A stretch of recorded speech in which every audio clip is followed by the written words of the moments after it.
How's it going, guys, and welcome to another entry in our Community Cast series. In this game, we're going to have a showdown between BH5496, who's going to be playing the Dwarves, and he's going to be facing off against Skaven23, who's going to be playing the High Elves. So let's jump right into this match, guys, and have some fun. So for the Dwarves, as you guys can see, they do have a very heavy armor-piercing core. A couple groups of Longbeards with great weapons. I think he does have the Grumbling Guard here in the middle, a group of Hammers on the far side, and then he also does have the Peak Gate Guard. So with the buffs to Hammers and Mortal Empires, these guys are definitely linebackers. The one risk about bringing these guys in matchups against like the Empire and the Dark Elves and factions that have really good armor-piercing missiles is they can be focused down incredibly fast. But against the High Elves, I think they're actually kind of a safe and decent pick. Because the High Elves, if you look at their archers over here on the far side, and let's go ahead and look just for reference, they have really low armor-piercing values. They have great range, but again, their AP is only 3, and I think Lothar and Seaguard have 4, which isn't that much. So you're actually going to be relatively safe with the Peak Gate Guard, and they do a pretty good job against the High Elf front line. And if, for example, they do bring the, the Phoenix Guard, and granted, you're probably not going to see Phoenix Guard in this matchup, but I have seen people bring them. These guys do magic damage, so they're actually going to circumvent that physical resist, so definitely some cool stuff there.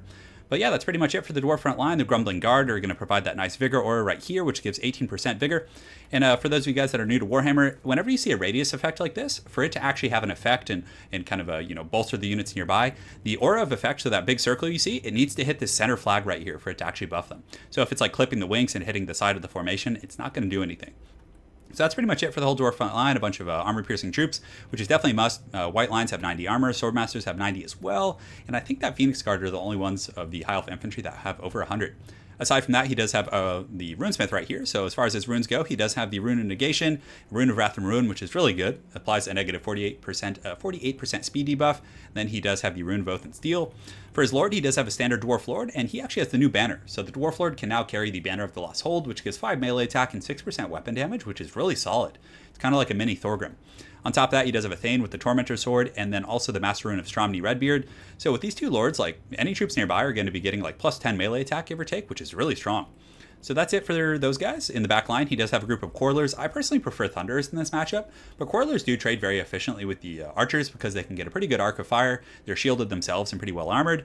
On top of that, he does have the Althar's Raiders, which is definitely going to make up for his lack of armor piercing on these Thunderers. The Althar's Raiders have a really nice debuff, marked by Althar. Lowers the armor, lowers missile parry, so if there's like a prince or a princess on a Star Dragon, well not princess, but a prince on a Star Dragon who does have a shield, it'll lower his parry chance, and then it also does give them vulnerability to missiles. So if he can get this on this princess right here, it'll put her at 20 armor, and he can get some really nasty focus fire. On top of that, he does have 2 groups of Slayers protecting his back line, and I really like this guy's his army here. It's cool because it's not like a DAWI army that's going to sit and wait for the opponent to come to it. It's just going to go and give him the business. Definitely some good stuff. So, and yeah, we'll just call him BH, because I know he had a few numbers after his name, so we'll call him BH for now.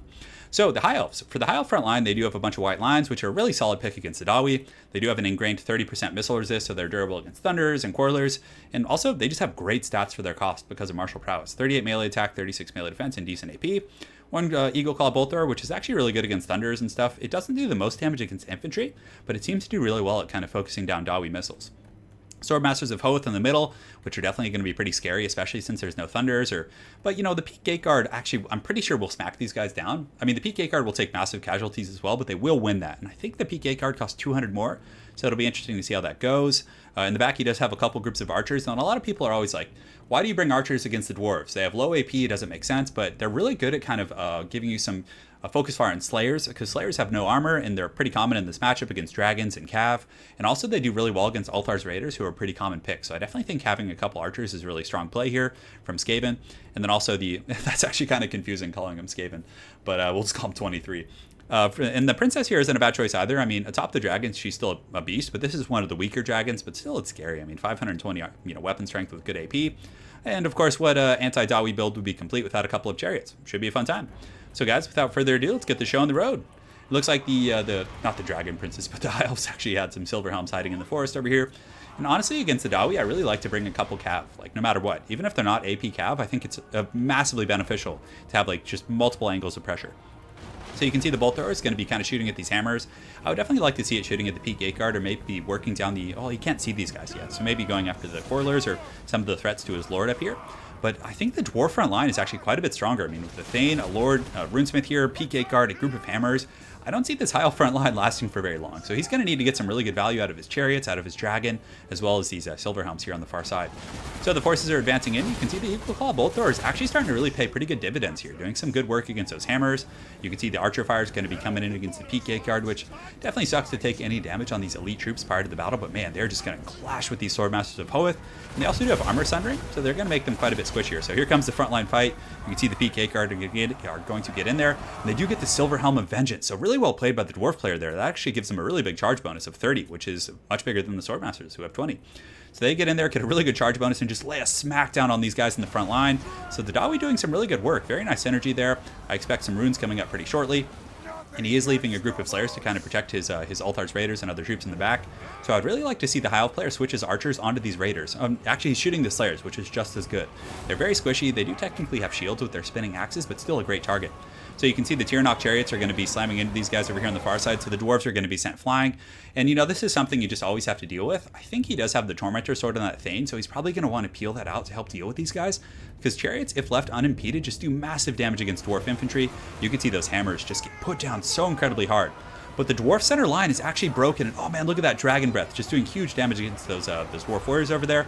But he actually just buckled that High Elf front line. You can see those Swordmasters of Hoeth just got set running, and it looks like the Peak Gate Guard are actually still in really good health, so very well played there.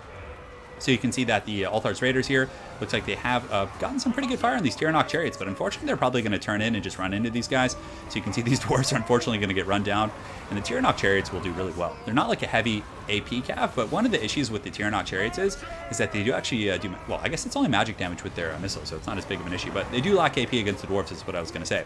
But very well played by BH, running the same back here and getting that snare right here on the Tyrannok Chariots. So now the Slayers are just going to drag these guys down. You can see some karate chops and some, oh, that's the coolest animation, the one that this guy just did, where he like jumps and does that spinning attack. It is so freaking cool.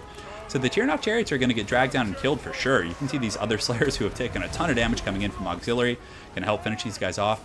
Now that these guys are kind of taken care of and these Altars Raiders are still somewhat healthy with 42 models, these Quarrelers and these guys can hopefully help, you know, to pull this battle back in. So in the main fight, you can see that all these DAWI warriors are surrounded a little bit by the white line. So it looks like the Dwarf warriors, which he was using to kind of support in the flanks, were kind of crushed, and the elite troops of the DAWI are still holding in the middle. But man, he is just being sandwiched by so much stuff. You can see this big dragon is just kind of marching around doing some really good AP damage. But he does have a ton of elite troops in here. He has the Runesmith, the Dwarf Lord, even though it would probably lose 1-1 against the big dragon, he's still very tanky and it's going to take a long time to kill. In the meantime, you can see that the High Elf archers in the back are going to be shooting at the Slayers and still working them down. There's only 3 Slayers left in this group, so he's definitely losing a lot of his kind of backline protection. But on that same note, the High Elf kind of pressure on the backline has been kind of remedied for the most part. The Silver Helms have 10 models. The Tyrannok Chariots are, 1 model apiece, I think, and pretty much offline. But the big issue is going to be dealing with this dragon. And oh, a really nice Dragon Breath coming into that main pocket. Looks like it did roast some of those Grumbling Guard and maybe some of those Peak Gate Guard as well. But the DAWI look to have won that frontline engagement. The Lord's healthy. He does have a pretty healthy Runesmith with that Silver Helm of Vengeance, and I really like his use of that. It's pretty cool. But again, it's one of those things that you have to remember to use, and if you don't, it's a pretty big waste of money. But Tyrannok Chariot here is still racking up a couple of kills. It's only at 10, and looks like these Quarrelers should be able to finish it off. It looks like they do take it down, so very well played by these Quarrelers right here. So a very even match so far. Very well played by both players. It's been quite a bit of fun to watch. So you can see this Runesmith in here does pop the Rune of Negation, and these DAWI are going to be coming back here. And oh, he just like punted that archer. I feel like in Total War Warhammer 2, look at this guy. He's just so oblivious. He's like, oh, what lies in the distance? And there's just some Dwarf Lord just like cleaving people's heads off and headbutting them to death in the back. But yeah, the dragon is going to be a big issue for him because the dragon can kind of like fly up and around, do some pretty good work at kind of sniping out Runesmiths and the Dwarf Lord, and it's really tough to keep up with for Slayers. You can see this Lore Master of Hoeth here. Oh, I actually didn't notice earlier, but he has Spirit Leech and Earthblood, which I think is very solid. And the Lore Master of Hoeth is a great pick against the Dwarves. He has great armor-piercing values and also does have anti-infantry. But he's probably going to get dragged down by all these troops, and this Thane is definitely going to have a word with him, to say the least. So, yeah, you can see he's pretty much buckled. So in the main fight, there still are a couple Peak Gate Guard that are steady. They're going to be able to finish off these artillery pieces, which is going to be really nice. Still some High Elf Archers online, though. There's 49 of them, which definitely can do some work against these Alt-Arch Raiders, but it looks like the Dragon's already taken care of them. The Dragon does have 98 kills. And the Princess, her missile damage actually isn't magic, so it's not going to be mitigated at all. But man, it's going to suck losing these Quarrelers. Because anytime you're in the situation where you're facing off against the High Elves, from my experience, it always almost comes down to your infantry just chasing around a giant dragon, because usually the Princess or the Prince or any other mobile troops are going to take out your archers first, so the dragon can basically just have free range. So the dragon's going to be pulling back. It looks like the Slayers here are going to be able to protect their Lord. And I'm sure the Tormentor Sword is almost back online.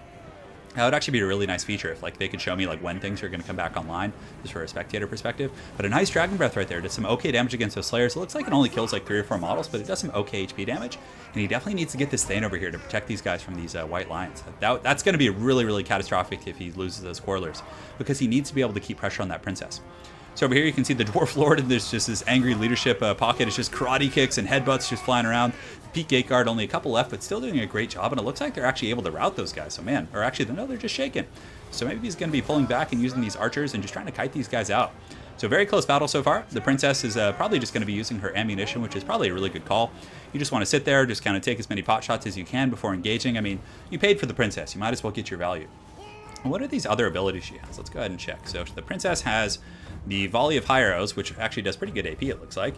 She does also have the Talisman of Blowick, which gives, and it has a one-time charge for weapon strength and melee attack. That's going to be pretty good for bursting down casters, but I'm guessing he probably already used it by now, and also, of course, the Moon Dragon Breath. So, and I think the Moon Dragon is like kind of the mid-tier of dragons. I think the Sun Dragon is the weakest one. I can't quite remember.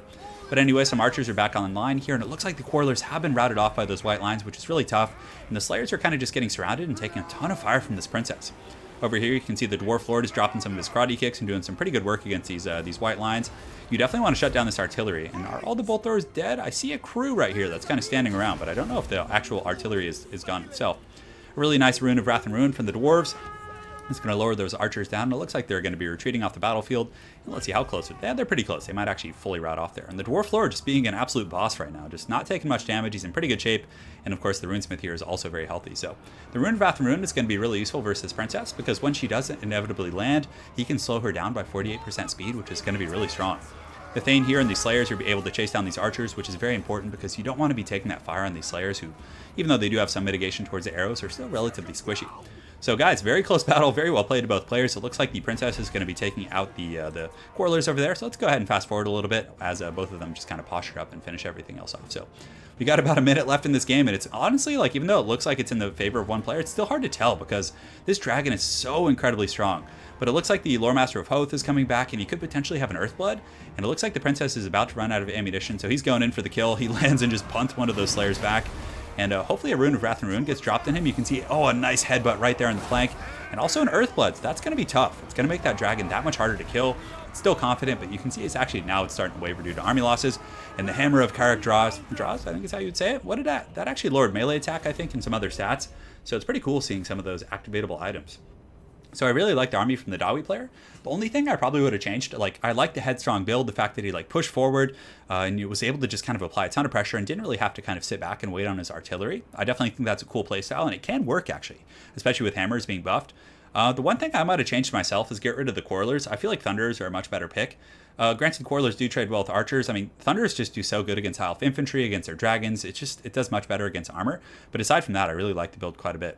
For Skaven 23, I like the Princess. Like, she gives you some good utility, for sure. It was a good build from both players. Like, you had some answers for Slayers, you had some Chariot Harass, this for the artillery, or not artillery, but for archers and Quarrelers and things like that. And, of course, one group of Silverhelm. So, very well played to both players. To BH5496, as well as Skaven 23. Look forward to running into you guys on ladder. And, hey, hopefully you guys enjoyed this community battle casting, guys. I got a lot more content coming soon.